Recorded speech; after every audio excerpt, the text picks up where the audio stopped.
इसको इस तरह से समझिए कि बिग बॉस एक यूनिट है।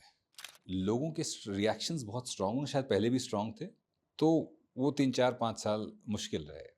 और एक आखिरी में आता है कल, देखिए मतलब कल जो भी कुछ होने वाला है। ठीक है। सबसे बड़ा कंफ्यूजन जो दर्शकों के दिमाग में है, उनको हाँ ये लगता है कि बिग बॉस और बिग बॉस के जो नैरेटर हैं, हाँ हाँ। वो दोनों आप ही हैं, अच्छा जबकि दोनों अलग-अलग हैं। बिग बॉस चाहते हैं, ये आप नहीं बोलते मैं हैं, नहीं आप बोलते हैं बोलता। दोपहर 12 बजे। हाँ, ये अगर आप दर्शकों को बता सकें कि जो बिग बॉस हैं, वो अलग हैं और आपका जो काम है बिग बॉस में, वो अलग है। बिग बॉस की आवाज, तो बिग बॉस कौन है? इसको इस तरह से समझिए कि बिग बॉस एक यूनिट है, collective effort of a lot of people, जिसका रिप्रेजेंटेशन एक आवाज करती है। बिग बॉस चाहते हैं, ठीक है, वो कौन है मुझे नहीं पता, वो आवाज मशीन है, हाँ, इंसान है। ठीक है। उनका और हमारा डिस्टिंक्शन ये है कि वो घर के अंदर बात करते हैं, वो कंटेस्टेंट्स से वो आवाज बात करती है, और बिग बॉस का जो भी निर्देश होता है वो उन तक वो आवाज के जरिए पहुंचता है। मैं दर्शकों से संवाद करता हूँ, समय क्या हो रहा है, सो वो कड़ियाँ जो दर्शकों के लिए जोड़नी है, वो मैं जोड़ता हूँ। जैसे कि समय क्या हो रहा है, जैसे कि टास्क क्या होता है कि जब टास्क आप भेजते हैं, मैं आपको बहुत टेक्निकल और एडिट एस्पेक्ट वाली जी, बात जी। बता देता हूँ। तो कई बार टास्क पढ़ा जाता है, तो कई बार टास्क पढ़ते पढ़ते बड़ा लंबा पढ़ देते हैं, तो 3 मिनट 4 मिनट की फुटेज हो जाती है, तो उसको कभी कभी कंसाइज करने की जरूरत होती है।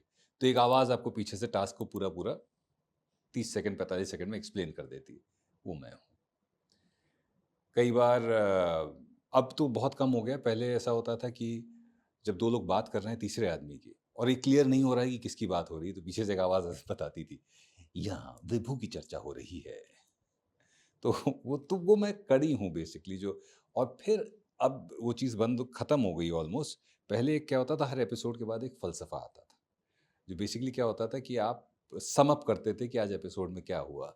बिग बॉस के इस घर ने 145 दिन तक न जाने कितने झगड़े देखे, लड़ाई देखी, लेकिन आज वो सफ़र अपने अंतिम पड़ाव पर आ चुका है। तो वो जो आवाज़ थी, है, वो मैं हूँ। तो basically I am the interface between the show and the audience. वो पुल हूँ, जो ऑडियंस और शो के बीच का पुल, जहाँ पे कुछ चीज़ें नहीं समझ में आ रही वो समझा देता हूँ। हुँ, हुँ। मैं बिग बॉस नहीं हूँ, ये मैं कैमरे में देखकर इसलिए बोल रहा हूँ कि इस शो से जुड़ी बहुत प्यार मिला है, जाहिर सी बात है, पर जब हर चीज़ के दो पहलू होते हैं, तो प्यार जब मिलता है तो उसके साथ कुछ नेगेटिव्स भी आते हैं। तो हुँ। अब शो से सोशल सोशल मीडिया के आने के बाद लोगों के रिएक्शंस बहुत स्ट्रांग हैं, शायद पहले भी स्ट्रांग थे, अब वो रिएक्शन बाहर आने लगे हैं, स्ट्रांग रिएक्शन। वो स्ट्रांग रिएक्शन मुझ तक आते हैं कई बार, ये मानते हुए कि जो कुछ भी घर के अंदर हो रहा है वो मेरे इशारों पर हो रहा है, आपकी ज़िम्मेवारी है वो। मेरी ही जिम्मेदारी है। अरे नहीं भाई, मेरे को तनख्वाह मिलती है, मैं छोटा सा काम करता हूँ, मैं उस काम से बाहर अगर जाके सलाह भी देता हूँ किसी को, तो लोग कहते हैं कि दिस इज बियॉन्ड योर पे ग्रेड, अपनी औकात में रहो। दूसरी बात, कई बार मैं ऐसे लोगों को एंगेज करता हूँ, अरे भाई क्या हो गया, जैसे कई लोग बोलते हैं भाई टकले तूने ये कर दिया, अच्छा। तो मैं जवाब देता हूँ हाँ भाई मैं टकला हूँ, पर मैंने ये नहीं किया, आपको क्या परेशानी हुई बताइए। इवेंचुअली 2 3 कमेंट के बाद वो सॉरी बोल देते हैं कि नहीं, आई एम सॉरी, हमने ऐसी भाषा का इस्तेमाल किया, हमें लगा ऐसा ऐसा इस वजह से हो रहा है। और मैं उनको जब समझाता हूँ कि भाई मैं एक तो नहीं हूँ वो जो आप समझ रहे हैं, दूसरा ये सिर्फ एक गेम शो है, तो उसके इस तरह के शो के लिए इतना ज़्यादा इन्वॉल्व हो जाना, इतना ज़्यादा परेशान हो जाना कि किसी की ज़िंदगी नर्क कर दें आप, अ, परिवार और ये वो, कुछ लोग तो बहुत आगे निकल जाते हैं, धमकी वगैरह भी दे देते हैं। अच्छा, आपको धमकी भी मिला हाँ है? हाँ हाँ हाँ, तुम कभी मिलोगे तो बताएंगे। मैं मिलूँ कहाँ, जाओ मिल लो, क्या करना है भाई बताओ। सर अ, आप ईमानदार हैं और आपने हर मन से ईमानदारी से ही बात की है और यहाँ पे बातों-बातों में आपने ज़िक्र किया कि कोई आपको कमेंट में टकला बोल देता है। बचपन से ये ऐसा शब्द है, हम्म, जो हम लोग हँसी-मज़ाक के लिए यूज़ करते रहे हैं बिल्कुल। अनटिल एंड अनलेस आप खुद वैसा नहीं हो, मेरा भी मतलब ऊपर से जा रहा है, तो ये ओके कभी-कभी हमको भी सुनने को मिल जाता है। दोस्त, हर चीज रिलेटिव होती है। तो हमारे लिए तो तुम्हारे घनघोर घने बाल हैं। तो इस चीज़ को सर जब पहली बार आपको किसी ने जब संबोधित किया हम्म, और जब आप बाल्डनेस की तरफ जा रहे थे या जब बाल आपके झड़ रहे थे, वो साइकोलॉजिकल कैसे आपको इम्पैक्ट कर रहा था? वापस हम लोग बिग बॉस पे आएँगे, लेकिन मैं चाहता हूँ कि ये बहुत इम्पोर्टेंट चीज़ है क्योंकि बहुत लोग इससे गुज़र रहे हैं, सुनने को मिलता है उनको। ज़ाहिर-सी बात है जब इस चीज़ की शुरुआत होती है, तो मेरी ज़िंदगी में इस चीज़ की शुरुआत हो गई आई थिंक 21 या 22 साल की उम्र से। बाल झड़ने लगे, पूरी तरह नहीं गए, लेकिन आप परेशान होने लगते हो। आप एक्सेप्ट नहीं कर पाते हो उस चीज़ को। तो मैंने भी वही किया जो कोई भी यंगस्टर करेगा कि जो भी नुस्खे आपकी हैसियत में हैं, आप उनको आज़माने की कोशिश करते हो। गोमूत्र, मुल्तानी मिट्टी, दही, बालों को छीलना, आंवला, अ, हर तरह की चीज़ें जो प्याज़ लगाना, वो हाँ, लगाना, सिकाकाई और ये सब, हाँ, नींबू रगड़ना ये नींबू सब। रगड़ना। मतलब 2-3 साल तक तो मैंने बाल उगने ही नहीं दिए। रेज़र पहले टकले हो जाते थे, फिर रेज़र चलाते थे। क्योंकि हमने सुना था कि जितना वो हाँ, चलाओ हाँ। चलाओगे हम भी उतना बीच में ट्राई किए थे, कोई फ़ायदा अच्छा, नहीं होता है वो। हाँ, तो बाद में मैं बताऊँगा कि हाँ, कि कुछ नहीं होता है। ये एक वन वे प्रोसेस है। जब जा रहा होता है तो फिर चला जाता है या तो फिर आप उसमें पड़ जाइए कि वो क्या-क्या पैचेज़ लगा पैच लीजिए लगाना, या हाँ। हेयर वीविंग करा हाँ, लीजिए। ख़ैर, ऑब्वियसली कॉन्फिडेंस हिट होता है। आपको एक हीन भावना थोड़े समय के लिए ग्रसित करती है। अब आपके ऊपर है कि आप उसको कितना आगे ले जाते हैं। थैंकफुली और अनफॉर्चुनेटली उस दौर में मैं डिप्रेशन से भी गुज़र रहा था। हाँ, उस पे भी हम लोग आगे बातचीत करेंगे। तो वो 3, 4, 5 साल मुश्किल रहे। फिर मैं डिप्रेशन से निकला और फिर भी ये एक्सेप्टेंस नहीं आई कि अभी बाल जा रहे हैं, बाल जा रहे हैं। 28-29 साल की उम्र तक ये मैंने समझ लिया कि ये वन वे प्रोसेस है, इसका कुछ नहीं हो सकता है और जितनी जल्दी आप इसको एक्सेप्ट कर लेंगे, उतना ही आप इससे दूर हो जाएँगे। हुँ, 29 साल की उम्र में शायद मैंने एक्सेप्ट कर लिया। जब एक्सेप्टेंस आ जाती है, तो फिर आपको ये सब फ़र्क पड़ना बंद हो जाता है।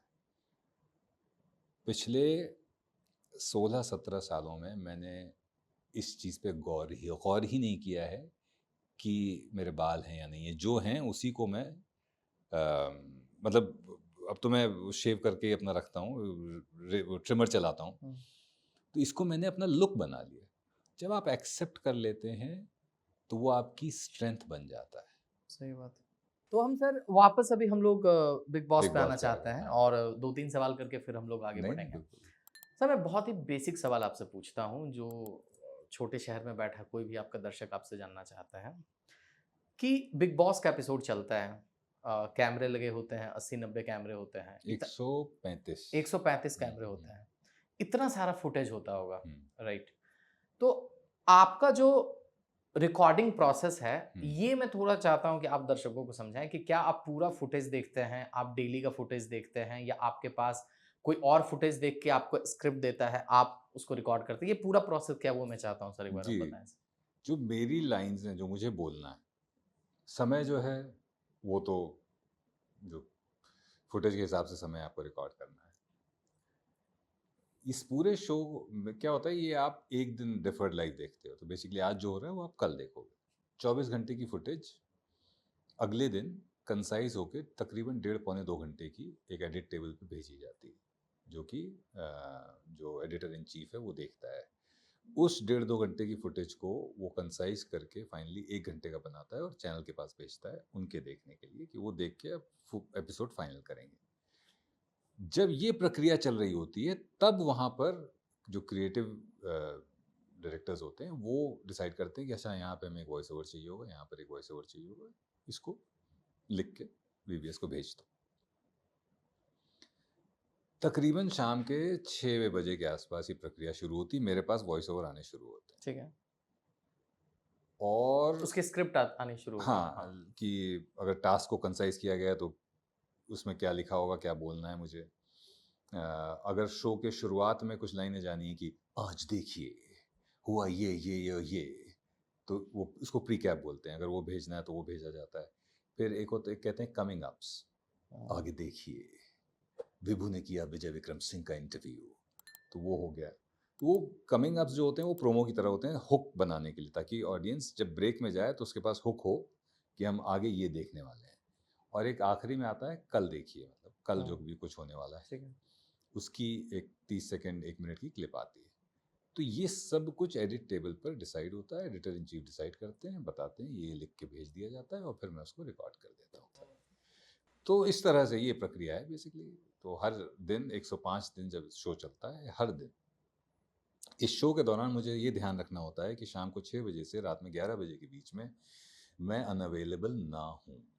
अगर मैं सेट पे नहीं हूँ तो भी मोबाइल नेटवर्क में मुझे होना चाहिए, ऐसी जगह पे होना चाहिए जहाँ पे मैं बैठ के, अगर कुछ नहीं है तो गाड़ी पार्क करने की जगह हो, गाड़ी के अंदर भी हम रिकॉर्ड करके उसको भेज सकें। ये है इसकी छोटी सी कहानी सुनाते सुनाते एक चीज आपसे स्किप हो गया। हाँ। फैमिली मैन की शूटिंग चल रही थी मीरा रोड स्टेशन के बाहर। अरे वो तो बताइए। वो बहुत मज़ेदार था। तो ये बात है जब बिग बॉस का सीज़न आई थिंक 13 या 14 चल रहा था। फैमिली मैन की शूट कर रहे थे। शूट होनी थी मीरा रोड पर। मीरा रोड स्टेशन के जस्ट बाहर शूट हो रही थी। मैं था, मनोज जी थे, शारिब था, पवन जी थे, हम लोग 4-5 एक्टर्स थे। और किशोर सर भी थे, किशोर कुमार जो साउथ के एक्टर हैं। हाँ। तो हम लोग बैठे हुए थे। अब स्टेशन के ठीक बाहर एक रेस्टोरेंट में के फुटपाथ पर शूट कर रहे हैं हम लोग ये।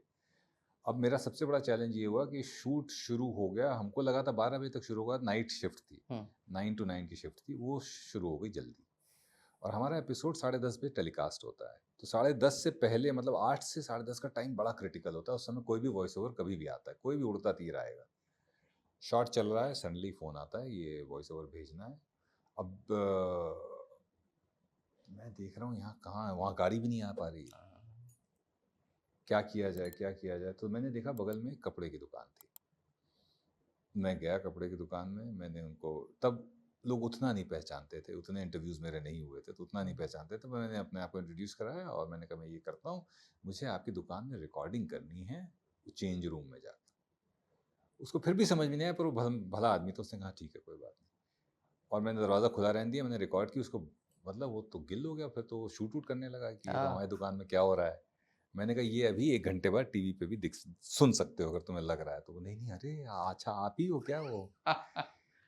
लास्ट तक रुके हो, मतलब क्लिप आपको इंटरेस्टिंग लगी तो subscribe to digital commentary clips. और फुल पॉडकास्ट तो इससे भी ज्यादा इंटरेस्टिंग है, जिसका लिंक आपको डिस्क्रिप्शन बॉक्स में मिल जाएगा।